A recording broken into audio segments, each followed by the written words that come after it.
Sa bawat araw, ika'y laging dapat kong magmahal. Ang iyong awa ay magpawalang hanggan. Buti-buti mo, Panginoon, sa lahat ng oras, sa bawat araw, ika'y laging tapat kong magmahal. Ang iyong awa ay magpawalang hanggan. Pinupuri, sinasamba kita, dakilang Diyos at Panginoon. Tunay na ika'y walang katulad, tunay na ika'y di nagbabago. Mabuti ang Diyos na sa akin ay nagmamahal. Ay buti-buti mo. Ay buti-buti mo, Panginoon, sa lahat ng oras, sa bawat araw, ika'y laging tapat kong magmahal. Ang iyong awa ay magpawalang hanggan. Pinupuri, sinasamba kita, dakilang Diyos at Panginoon. Tunay na ika'y walang katulad, tunay na ika'y di nagbabago. Mabuti ang Diyos na sa akin ay nagmamahal. Pinupuri, sinasamba kita, dakilang Diyos at Panginoon. Tunay na ika'y walang katulad, tunay na ika'y di nagbabago. Mabuti ang Diyos na sa akin ay nagmamahal. Mabuti ang Diyos na sa akin ay nagmamahal. Saka natin ang ating Panginoon. Sa mga mensahe sa ating pastor, tayo kailangan na nasa sa ating salamat sa ating pagkabit sa ating Panginoon. Maraming salamat sa ating Panginoon na pagbigay sa tuloy ng magbigay sa amin. At pastor Panginoon, ikaw magbigay sa kanya ng mensahe Panginoon. Ikaw mamuna sa salita. At ikaw din magbigay sa mahaba ng kanyang mga piling at ang kanyang bawat salita ng kanyang sasabihin sa inyo. Salamat Panginoon. Kaya akong balik sa tulong. Pangalan ni Jesus. Amen. Amen.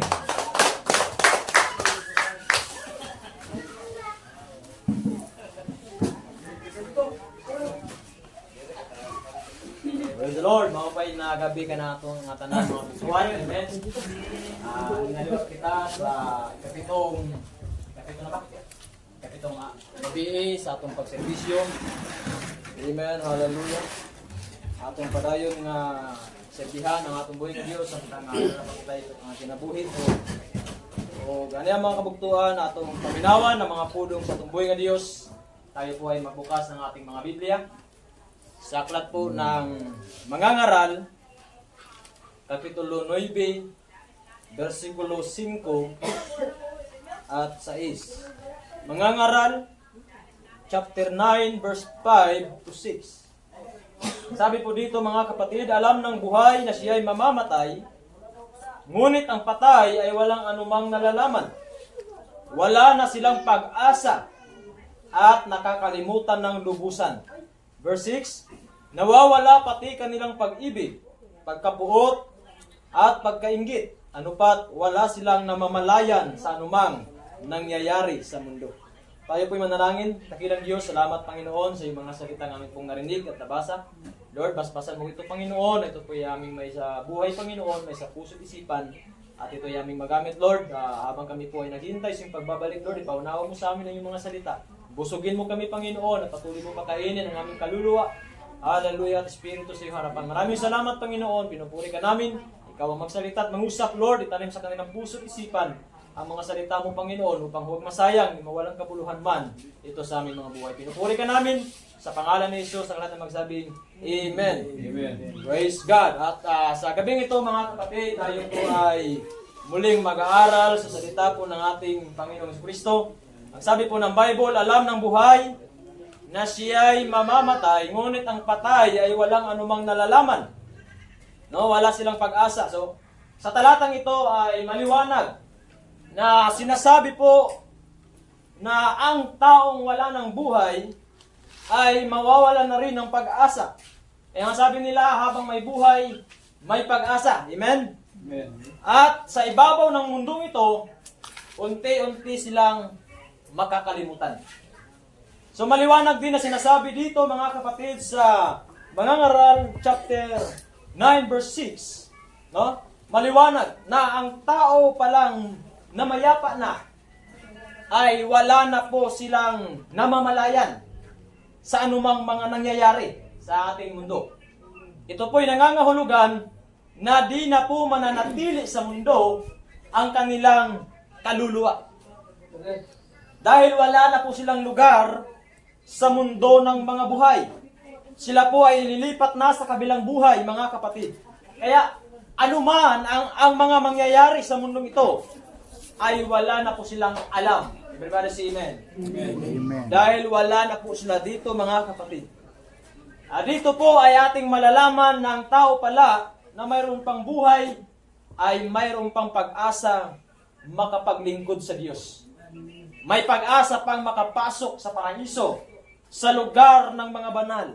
May pag-asa pang pumili ng tamang landas na tatahakin o lalakaran. Hallelujah. Ito po ang gawain ng mga buhay. Kapag patay ng isang tao, hindi na niya magawang pumunta pa ng simbahan. Tama? Hindi na siya makapag-pray. Hindi na siya makapag-worship sa Diyos. Dahil wala na siyang buhay, mga kapatid. Kaya ang paglilingkod sa Panginoon ay para sa mga buhay habang tayo po ay naririto pa sa mundo. Subalit kapag ang tao po ay mamatay na, mawawala na ang pag-asa ayon sa Biblia. Ang pag-asang makapaglingkod sa Diyos. Dahil kapag tayo ay hindi maliligtas, anong sabi ng Biblia? Mahuhulog tayo sa lugar ng paghihirap. Amen? At doon walang sinumang tao ang makakatulong sa atin.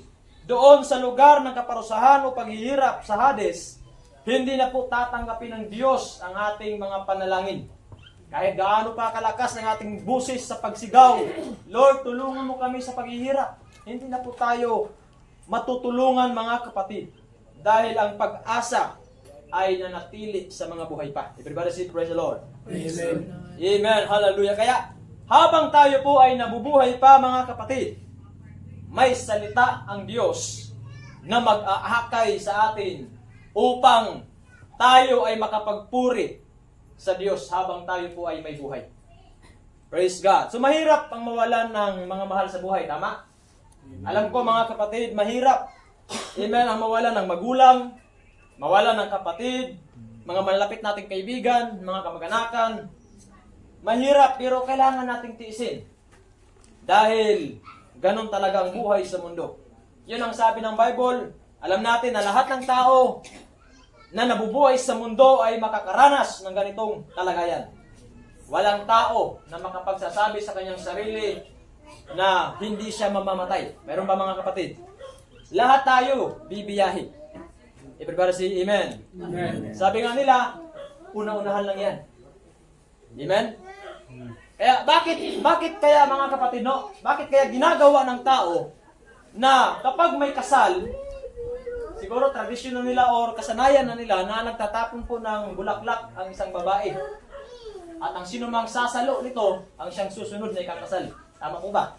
Naniniwala po ba kayo sa mga ganyan mga kapatid? Pero bakit hindi po nila itry na kapag may namatay, magtatapon din tayo ng bulaklak at kapag sino mang ang makakasalo, ang siyang susunod na mamamatay? Posible. Di ba? Bakit ginagawa nila mga kapatid? So, hallelujah! Ay nala. Paniniwala lang po yan ng tao. Everybody say amen. Amen. Iiwan natin ang mga bagay ng mundo. Aalis tayo dito na walang ibang dala maliban sa ating mga buhay. Kung ang sabi ng Bible, kung dumating ka sa mundo na hubad, walang anumang dala na pumasok ka sa mundong ito, aalis ka sa mundo na wala ka kahit anumang madadala maliban sa iyong sariling buhay. So naniniwala ba kayo mga kapatid na kapag ang isang tao ay mamatay within 40 days, pinaniniwalaan ang kanyang kaluluwa ay mananatili sa mundo? Hallelujah. So ang paniniwalang ito po ay kinuha sa aklat ng mga gawa. Noong ang Panginoong Kristo ay nanatili sa lupa kasama ang kanyang mga alagad after His death. So, sa loob ng 40 days, siya po ay maraming ulit na nagpapakita sa kanyang mga alagad. So, basahin po natin sa Gawa, chapter 1, verse 3. Ang sabi ng Gawa, sa loob ng 40 araw, so 40 araw, 40 days, pagkatapos ng kanyang pagkamatay, maraming ulit siyang nagpakita sa kanila at pinatunayan niyang siya'y talagang buhay. Siya'y nagpakita sa kanila at tinuturuan niya tungkol sa paghahari ng Diyos. So sa loob po ng 4 o 40 days, tinuruan niya ang kanyang mga alagad tungkol sa paghahari ng Diyos. At pagkatapos po ng 40 days sa Gawa, mga kapatid, chapter 1, ay umakyat po ang ating Panginoon. Ito pong sabi ng verse 9, pagkasabi nito, si Jesus ay iniakyat sa langit habang ang mga alagad ay nakatingin sa kanya at natakpan siya ng ulap. So ito po ang pinaniniwalaan mga kapatid, kaibigan, ng karamihan. 40 days and after mga kapatid, aalis ang kanyang kaluluwa sa mundo.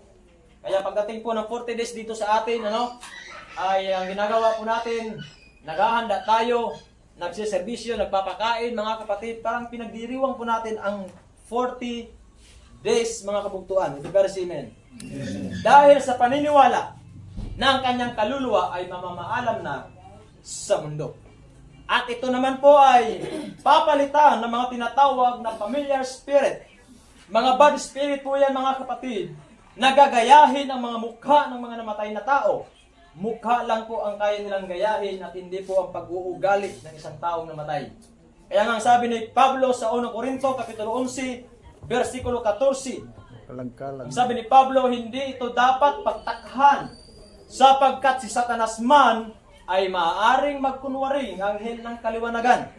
O tarong ko, hindi ito dapat pagtakhan sapagkat si Satanas man ay maaaring magkunwaring anghel ng kaliwanagan. So ang point dito mga kabugtuan, si Satanas ay manggagaya.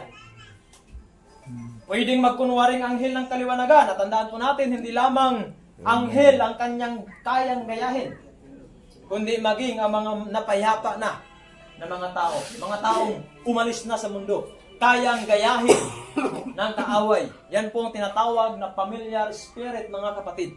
So, ang totoong kalagayan ng mga tao, ang totoong kalagayan ng kaluluwa ng mga taong namatay na, ay hindi na sila mananatili pa sa mundong ito. Sabi ng Biblia, wala na silang namamalayan sa mga nangyayari sa mundo. Kapag sinabi nating walang namamalayan, hindi talaga nila nakikita kung ano na ang nangyayari. Amen? Paano mo makikita kung wala ka mismo dyan? Diba? Diba? Amen? Paano mo makikita yung isang bagay, yung nangyayari, kung hindi ka talaga present o wala ka talaga dyan, mga kapatid? Kaya kung sinasabi niya, Solomon, wala na silang namamalayan sa mga nangyayari sa mundo, nangangahulugan na wala na sila sa mundo ito. Everybody say amen. Ito po ang mga patunay na wala na sila sa mundong ito. Kung atin pong titingnan, di naman po ang naging kalagayan ng mayaman at si Lazaro nung sila po ay parehong namatay. Wala pong sinasabi ang talata sa Biblia na nanatili sa mundo ang kanilang kaluluwa ng 40 days. Ngunit ang sabi ng Bible, for the record mga kapatid, ang mayaman ay diretsong napunta sa Hades o sa paghihirap. At ang mahirap na si Lazaro ay diretsong napunta sa sabakan ni Abraham. So hindi po nakarecord sa Bible kung ilang araw na natili ang kanilang kaluluwa sa mundo. Ang sabi ng Biblia, nung namatay mayaman, punta agad sa Hades. Nung namatay ang mahirap, punta agad sa sinapupunan ni Abraham. Ito'y nangangahulugan na kahit ano pang gawin natin mga kapatid, no? Hindi po masama kung magdiriwang tayo ng 40 days o kung hindi. Dahil isa lang po ang katotohanan.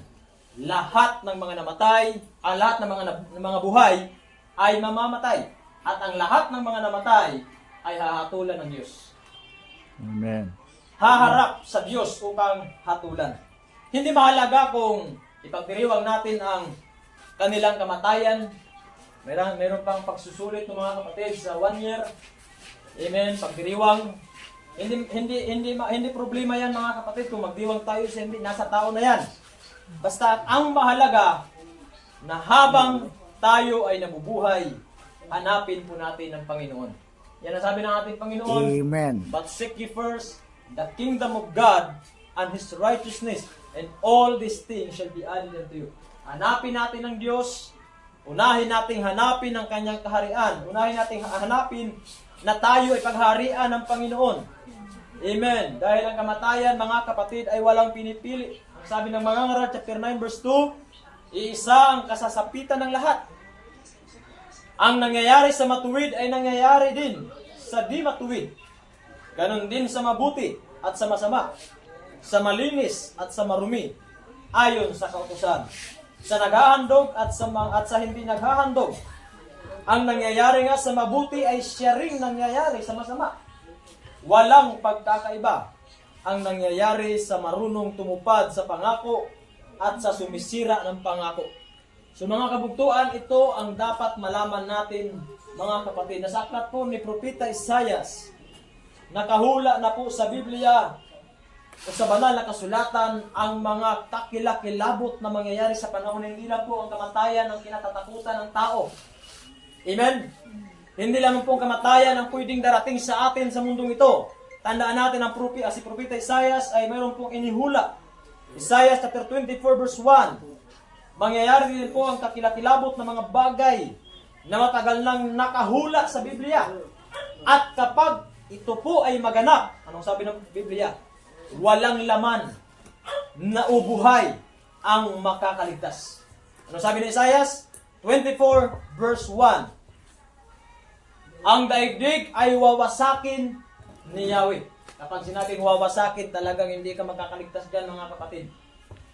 Sasalantain niya ang mga lupain at pangangalatin ng mga tao. Sa verse 2, iisa ang sasapitin ng lahat, mamamayan at pari, alipin at Panginoon, alila at may-ari ng bahay, nagtitinda't namimili, nangungutang at nagpapautang. Sa verse 3, mawawasak ang daigdig at wala nang papakinabangin dito. Mangyayari ito sapagkat sinabi ni Yahweh. Hindi lang po ang kamatayan ang pwede natin paghandaan mga kapatid.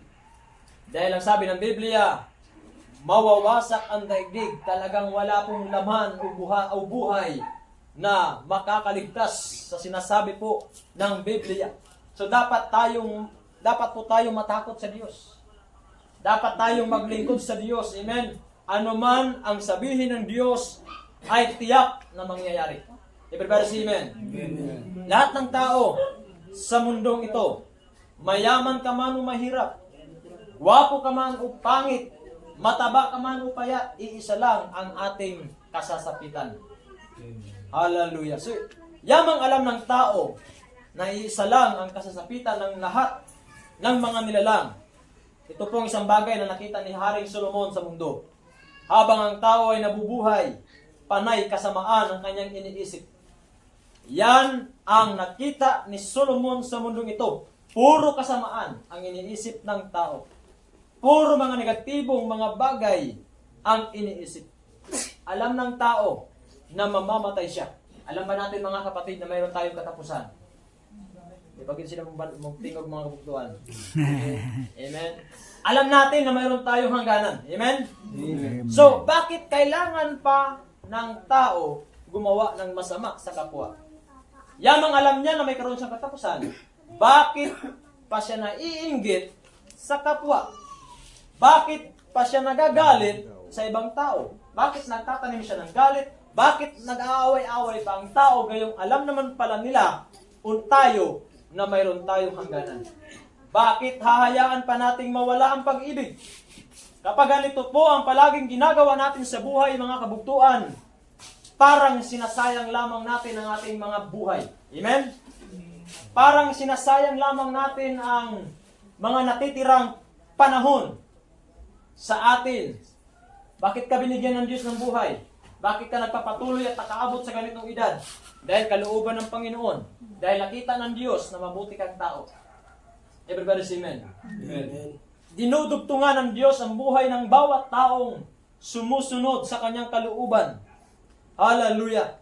Kaya wag nating sayangin sa pag-iisip ng mga walang kabuluhang bagay, mga kapatid. Hallelujah. Kapag lagi nating ginagawa ang mga walang kabuluhang bagay, parang sinasayang lamang natin ang panahon na natitira sa atin. Yes, mga kabuktuan, ang buhay ay ipinagkaloob sa atin ng Diyos upang gumawa tayo ng mabuti. Yamang ang Diyos ay mabuti. Sabi ng Bible, ang Diyos ay banal, kaya't magpakabanal din kayo. Amen? Amen. Ginawa ng Diyos ang buhay sa mundo upang maging masaya siya sa lahat ng kanyang mga nilikha. Kaya, gaya ng lalaki, mga kapatid, na hindi masaya kapag walang babae, ang Diyos hindi nagiging masaya kapag wala kang pananampalataya. Tama po ba, mga kabuktuan? So, ang tao po ay nilikha ng Diyos upang maglingkod sa Kanya. Kaya, noong nagkasala ang tao, nalayo ito sa presensya ng Panginoon. Namatay ang kanilang ugnayan o ang kanilang magandang relasyon sa Diyos. Pero sino ang unang nag-isip ng paraan para manumbalik ang dating magandang kalagayan ng tao? Hindi po tayo ang unang lumapit sa Panginoon, kundi ang Diyos ang unang nag-isip ng paraan kung paano niya maibalik ang tao sa maganda nitong kalagayan. Amen? Hindi tayo ang unang umibig sa Diyos. Ang Diyos ang unang umibig sa atin. Dahil sabi ng Biblia, for all have sinned and come short to the glory of God. Walang sino mang taong naghahanap sa Diyos dahil ang kanilang isip ay puno ng kasalanan at kasamaan. Kaya ang Panginoon ang nag-isip ng paraan upang tayo ay manumbalik sa dating magandang ugnayan po natin sa Diyos. Palakpakan po natin ang kabutihan ng Panginoon, mga kapatid. Praise God, hallelujah. Ang Diyos ang unang gumawa ng paraan. Dahil kahit tayo mga tao, hindi tayo makakagawa ng paraan dahil lagi tayong hinahadlangan ng kasalanan. Gusto nating lumapit sa Panginoon, nandiyan ang kasalanan. Gusto nating maglingkod sa Panginoon, hinaharangan tayo ng kasalanan.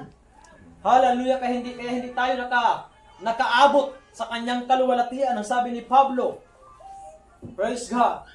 Kaya, ang Diyos ang unang gumawa ng paraan upang maibalik ang dating magandang relasyon ng tao sa Diyos. Kaya sa aklat po ng Job, ganito pong sabi sa Job chapter 10 verse 20, maikli na ang aking buhay, kaya ako'y tigilan mo na upang sa aking natitirang araw makadama ng kaunting ginhawa. So si Job, mga kapatid, dumaan po siya sa isang malaking pagsubok. Malaki po yun dahil halos lahat ng kanyang mga anak namatay. Lahat ng kanyang mga libo-libong mga alagang hayop nawala, mga kapatid.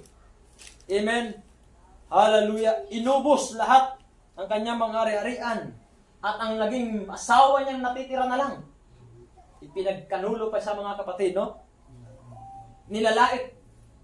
At sabi niya kung, hallelujah, kung ang sabi ng asawa niya, mga kapatid, itakwil mo ng Diyos at mamatay ka na. Amen? Talagang napakahirap sa kalagayan ni Job, mga kapatid. Dumaan siya sa isang napakalaking pagsubok sa kanyang buhay. Dahil kahit ang buo niyang katawan puno ng sugat, Pag may uod na mahulog, mga kapatid, pupulutin at sasabihin niya, huwag kang umalis sa akin dahil diyan ka inilagay ng Diyos. No? Bisan uod na usa mahulog, mga kabuktuan, kuhaon. Ibalik siyang samad. Hallelujah. Tinanggap ni Job ang isang malaking hamon sa kanyang buhay. Subalit, siya po ay nanatili pa rin sa Diyos. Siguro kung sa ato na hitabo ng mga kabuktuan, ato ng sigun Ginoo, layas na sa akong kinabuhi. Kaya wala pulos sa akong kinabuhi, puro na lang ni problema. Di ba? Pero si Job, mga kapatid, isang matibay na halimbawa sa atin na kahit anong pong dumating na pagsubok sa atin, sabi ng Bible, walang pagsubok na hindi ninyo kaya. Kung mayroon ng pagsubok na hindi ninyo kaya lampasan, may Diyos tayo, mga kapatid, na pwede nating tawagan. Amen. Amen. Laging umaalalay sa atin. Sabi ng Panginoon, hindi ko kayo iiwan, hindi ko kayo pababayaan. I am with you always, even unto the end of the world. Amen. Kaya, sa Matthew chapter 11, verse 28, ang sabi ng Panginoon, lumapit kayo sa akin kayong lahat na nahihirapan at nabibigat ang lubha sa inyong pasanin at kayo'y bibigyan ko ng kapahingahan. Yes. So alam ni Job, mga kapatid, na sa kabila ng kanyang kahirapan, may Diyos na pwede niyang lapitan at magbibigay ng kaginhawaan sa kanyang buhay. Kaya patuloy siyang kumakapit sa Panginoon. Hindi siya nawalan ng pag-asa hanggang sa isang araw, mga kapatid, dinoble ng Diyos ang mga blessing na kanyang natatanggap dahil nanatili pa rin ang koneksyon niya sa Panginoon. Ang pinakamahalaga sa ating mga tao, mga kapatid, ay dapat magkaroon tayo ng matibay na relasyon sa Diyos. Amen. Na kung dumating man ang pagsubok, kapit lang sa Panginoon.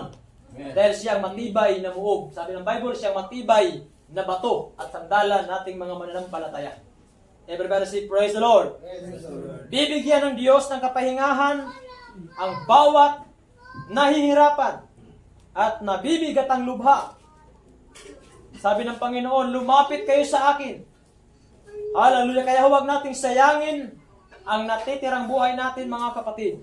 Ang sabi po ng Bible sa Juan chapter 1 verse 4, sa Kanya ay may buhay at ang buhay ay siyang ilaw ng sangkatauhan.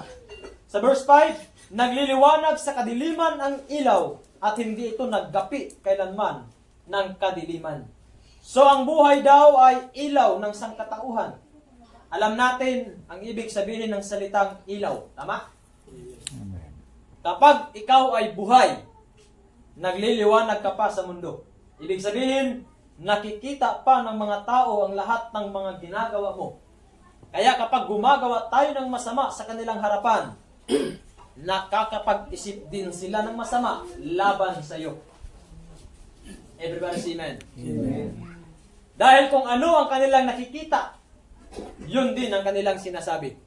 Itong tao na to, masama to. Diba? Sasabihin sa iyo, masamang tao yan. Kung ano nakikita nila sa iyo, yun ang kanilang sasabihin. Dahil ikaw, tayo, ang buhay natin, ang ilaw ng sanlibutan. Kapag ang tao ay nasa kadiliman, wala kang makikita na kahit anumang bagay. Kaya nangangahulugan lamang na mayroon maraming mga marites sa mundo dahil ilaw ka ng sanlibutan. Nakikita nila ang liwanag mo. Everybody say amen. Amen. Kaya wag nating hindi tayo pwede magsisihan, mga kapatid. Dahil lahat tayo ay binigyan ng buhay ng Diyos. Ang taong gumagawa ng mabuti sa kapwa ay nananahan sa liwanag ng ilaw. Subalit, ang taong gumagawa ng masama, nanatili pa rin sa kadiliman. In other side, mga kapatid, no, kapag ang tao po ay namatay, mawawala na ang ilaw niya sa mundo. Subalit kapag siya ay mabuti at naglilingkod sa Diyos, mawala man ang kanyang buhay, mananatili ang kabutihan sa isipan ng mga tao kanyang tinutulungan. Everybody say amen. Amen. Kaya kahit gaano man, kahit mawala man tayo sa mundo, kung nag-iiwan tayo ng kabutihan sa ating kapwa, mga kapatid, patay na tayo, buhay pa rin tayo sa kanilang isipan. Everybody say amen.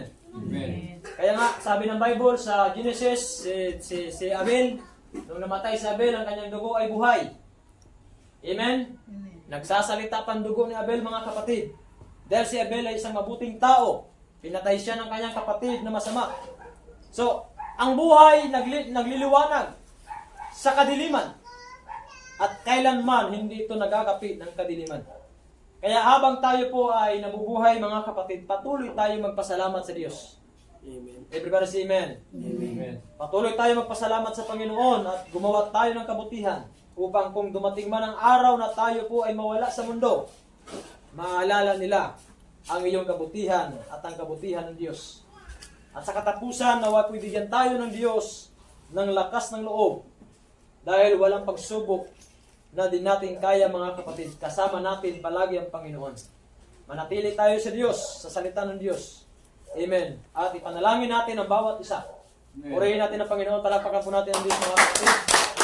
Praise God. Hallelujah. At ating balik sa amin. Amen. Amen. Salamat sa iyo. Lord, God is good talaga. Sa kabutihan ng Diyos, na tayo sa maraming salita ng Panginoon. Pinagpala niya tayo ngayong gabi nito. Amen. Tayo ng mabuti at pakikinig. So, hindi natin ito nasayang. Nawaan natin ng mabuti ang mensahe ni Pastor. Amen. Ang salita ng Diyos. Ngayong gabi po ito, aton pasasalamatan ng Ginoo na pamamagitan ng awitin na ito sa pupurihin ka sa awit. Ayan. Walang hanggang katapatan sa buhay ko ay lagi mong laan. Narito dahil sa biyaya mo, habang buhay mapupuri sa iyo. Walang hanggan, walang hanggan, katapatan sa buhay ko ay lagi mong laan. Nais ko dahil sa biyaya mo, habang buhay mapupuri sa iyo. Pupurihin ka sa awit, itataas ang aking piling, itataas sa buhay ko'y tanging ikaw, O Diyos. Higit pa sa kalangitan, ang iyong kalwalhatian, kadakilaan mo'y di mapapantayan. Walang hanggan, walang hanggan, katapatan sa buhay ko ay lagi mong laan. Nais ko dahil sa biyaya mo, habang buhay mapupuri sa iyo. Pupurihin ka sa awit, itataas ang aking tinig, itataas sa buhay ko, tanging ikaw, O Diyos. Higit pa sa kalangitan,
ang aking piling, ilalaghan sa buhay ko, tanging ikaw, O Diyos.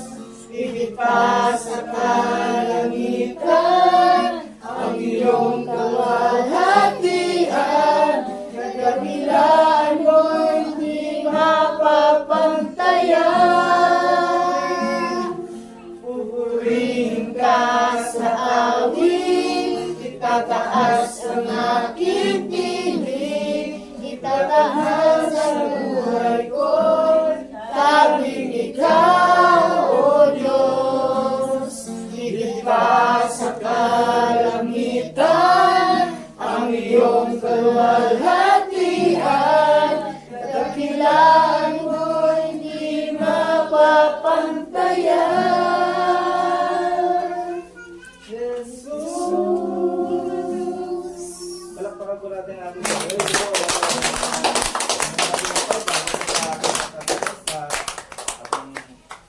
service nyo dito sa dito ay aking nahangyo ang panalangin kay Brother Gilbert. Mag-prayer kita sa ating pagtatapos. Heavenly Father God in heaven, Lord, we thank you, Lord, for this evening, Panginoon, sa nila service, Lord. Lord, maraming salamat, Lord, sa iyong gamit, Lord, sa iyong nagapil, Lord.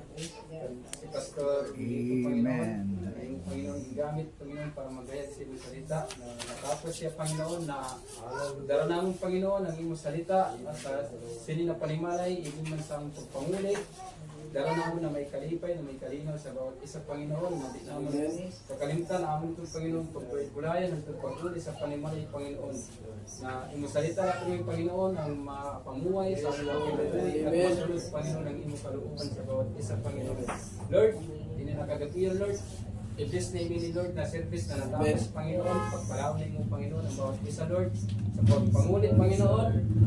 Ang protection, Panginoon, sa bawat isa, Panginoon. Lord, salamat, Panginoon, sa nakagatiyan. Dara namin, Panginoon, ang kalinaw, ang kamaupay sa inyong, Panginoon, mga pulong, Lord. I-bless mo, Lord, ang bawat isa. Lord, tinupuri ka namin sa nakagatiyan, Lord. Tinataas ang iyong salita, tinataas namin, Panginoon, ang iyong presence, ang iyong love, ang iyong, Panginoon. Yes, Lord. Mga gugma sa bawat isa, Panginoon, na manatili, Panginoon, ang iyong gugma, tikan sa iyong, Panginoon, at maipamuhay ng Panginoon ang imong gugma, Panginoon. Lord, sinagagabi yun, Lord, tinataas ka namin, Panginoon, sa bawat isa, pinupuri ka namin, pinapasalamatan, hantod sa mga kinabuhi, Panginoon, ikaw lang, Panginoon, ang amon, igusunod, Panginoon, sa bawat isa. Lord, sa iyong kapurihan, karangalan, at kaluwalhatian, sa pangalan ni Jesus, Amen and Amen. Amen.